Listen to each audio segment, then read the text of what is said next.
굿모닝 배들가족 여러분, 오늘은 9월의 첫 주말이네요. 사실 레이버데이가 껴있기 때문에 롱 위켄드인데 코로나가 우리를 멈추게 하는군요. 내일부터 오렌지 카운티에 95도가 넘는 무더위가 시작된다고 하는데요. 특별히 이 시간에도 위급한 환자들을 위해 땀을 흘리며 혼신을 다하는 의료진 성도님들을 위해 지치지 않도록 기도합니다. 힘내십시오. 달세! 오늘 함께 부를 찬송은 460장 지금까지 지내온 것입니다. 사무엘상 7장 12절의 말씀이 배경이 되어 지어진 이 찬송은 부를 때마다 에베네셀의 하나님이 묵상되는 곡입니다. 지금까지 지내온 것 주의 크신 은혜라. 오늘 이 아침 묵상을 함께 하기까지 지켜주신 하나님의 은혜가 참으로 크고 큽니다. 이 시간 한이 없는 주의 사랑 기억하며 함께 찬송하겠습니다. 지금까지 지내온 것 주의 크신 은혜라. 한이 없는 주의 사랑 어찌 이루 말하랴. 자나깨나 주의 손이 항상 살펴주시고 모든 일을 주 안에서 형통하게 하시네. 아멘. 오늘 우리가 묵상할 말씀은 창세기 39장 1절에서 23절까지의 말씀입니다. 제가 21절부터 마지막까지 읽도록 하겠습니다. 여호와께서 요셉과 함께 하시고 그에게 인자를 더하사 간수장에게 은혜를 받게 하시매 간수장이 옥중 죄수를 다 요셉의 손에 맡김으로 그 재반 사물을 요셉이 처리하고 간수장은 그의 손에 맡긴 것을 무엇이든지 살펴보지 아니하였으니 이는 여호와께서 요셉과 함께 하심이라. 여호와께서 그를 범사에 형통하게 하셨더라. 아멘. 우리가 이틀 전 수요일 말씀에서 야곱의 아들들이 요셉을 미디안 상인에게 파는 사건으로 끝나지 않습니까? 그때 미디안 상인들이 이 요셉을 데리고 애굽에 가서 바로의 친위대장 보디발 집에다가 파는 이야기로 본문이 끝납니다. 그리고 어제 본문에서는 그 요셉을 판 주범이 된 유다의 그 극치에 타락한 죄악된 모습을 보여주고 오늘 본문 다시 요셉의 삶으로 돌아와서 바로 그 애굽 바로의 친위대장 보디발 집에서 지내는 요셉의 삶을 그려가고 있습니다. 하나님이 그를 어떻게 인도하실지, 그에게 주신 꿈대로 과연 하나님이 요셉의 삶을 인도하실지 이 큰 퀘션 마크를 던지고 요셉의 삶을 우리가 살펴보고 있는데요. 실은 오늘 본문에서 두 번씩이나 요셉의 삶이 형통했다라고 기록하고 있습니다.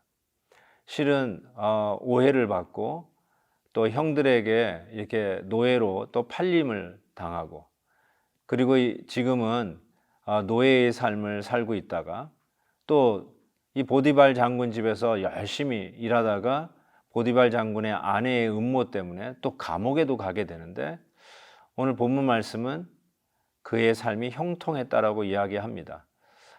왜 형통했다고 성경이 적고 있는가 가만히 오늘 본문을 읽어보니까 하나님이 함께 하셨기 때문이라고 적고 있습니다. 그의 삶이 편하냐 아니면 화려하느냐, 그의 삶이 가난하냐 아니면 부하냐, 이런 형편에 따라서 그의 삶이 형통으로 정의되느냐 마느냐가 결정된 것이 아니라 환경과 상관없이 하나님이 그와 함께 하느냐 마느냐, 바로 그것으로 형통한 삶을 정의하고 있다는 것을 주목할 필요가 있습니다. 요셉은 비록 형들에게 노예로 팔려갔지만 그래도 그 노예의 삶을 살았을 때에도 하나님이 그와 함께 하심으로 그 보디발 장군 집에서 형통했다라고 이야기를 합니다. 또 보디발 장군의 아내가 그를 유혹하였죠. 그러나 그 자리를 옷을 벗어둔 채 떠난 바로 이 요셉이 누명을 쓰고 이제 보디발 장군이 그를 감옥에 넣습니다. 그렇지만 그 감옥 안에서도 그는 최선을 다했고 하나님의 은혜를 입어서 그 감옥 안에서도 형통한 삶을 살았다라고 적고 있습니다.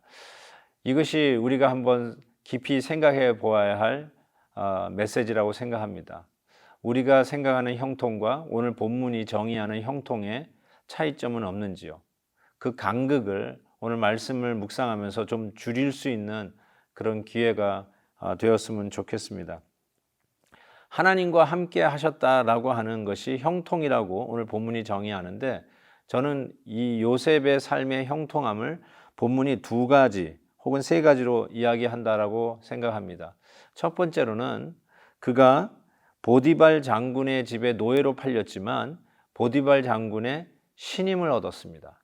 그래서 노예로 살았지만 우리가 생각하는 그런 비인격적인 노예의 삶이라기보다 이 주인의 신임을 얻어서 청지기와 같이 일했던 모습을 보게 됩니다.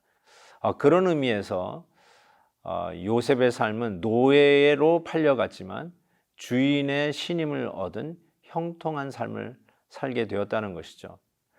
두 번째로는 실은 이 신임을 얻었다는 것을 적나라하게 볼 수 있는 내용은 그의 아내가 바로 이 요셉이 자기를 범하려고 했다라고 누명을 씌우지 않습니까?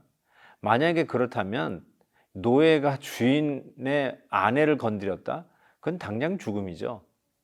그럼에도 불구하고 보디발은 실은 요셉을 더 신임했던 것 같습니다. 자기 아내보다 이 요셉을 더 믿지 않았을까 싶습니다. 죽이지 아니하고 오히려 감옥에 보낸 것이 형통함이었다라고 볼 수 있습니다. 요셉이 나중에 국무총리가 되지 않습니까? 어떻게 한 번도 정계에 접하지 않았던 요셉이 그 당시 최고의 제국이었던 애굽의 국무총리로 그것도 나라의 위기에서 지혜롭게 이끌어갈 수 있었을까? 저는 아무리 생각해봐도 그가 이 감옥 안에서 얻었던 경험이라고 생각합니다. 오늘 말씀해 보니까 보디발이 요셉을 어디다가 어느 이 감옥에 집어넣냐면 왕의 죄수들이 가두는 곳 20절입니다. 그 옥은 왕의 죄수를 가두는 곳이었더라. 요셉이 옥에 갇혔다. 바로 이 옥에서 갇힌 것이죠.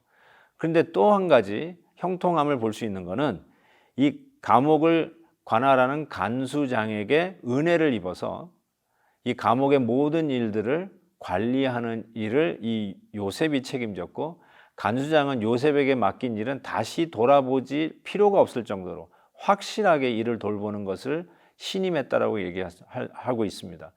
이 말은 요셉이 그 정치범들, 왕의 죄수들하고 옥에서 가깝게 만날 수 있는 기회를 얻게 됩니다.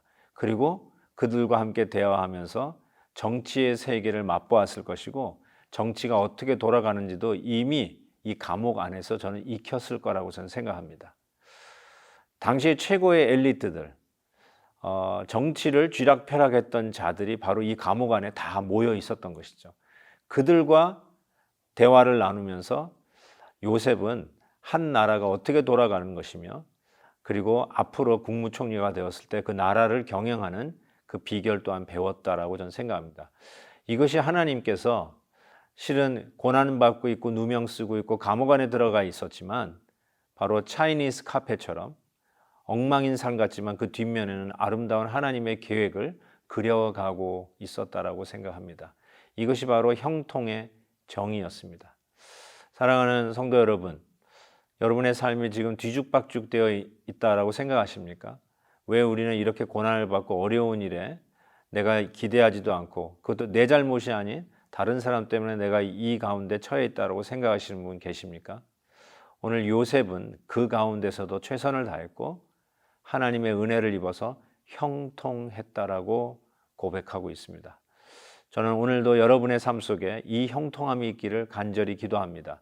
어떤 상황 속에도 하나님이 함께해 주시는 형통함이 있기를 주의 이름으로 축복합니다. 기도하겠습니다. 사랑의 하나님 아버지, 오늘 말씀을 통해서 요셉의 삶에 형통함을 주셨는데 그 의미가 무엇인지를 깨닫게 해주셔서 감사합니다.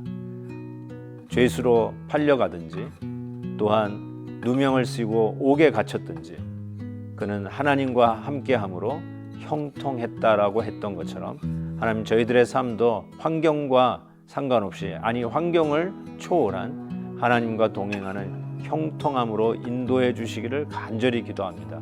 우리가 알 수 없는 하나님의 뜻과 계획들이 이루어지는 형통함이 있게 해주시고, 내가 기대하는 그 생각 그 이상으로 우리 하나님의 놀라우신 계획과 섭리가 이루어지는 저희들이 될 수 있도록 인도하여 주옵소서. 벌써 주말이 되었습니다. 하나님 아버지, 이 주말도 하나님의 은혜 가운데 지켜주시고 더욱더 예배하는 자의 모습을 갖출 수 있도록 도와주시며 하나님의 영광을 위하여 쓰임받는 이 한날 되게 하여 주시옵소서. 감사하고 예수 그리스도의 이름으로 기도하옵나이다. 아멘. 내일 헵시바 때 뵙겠습니다.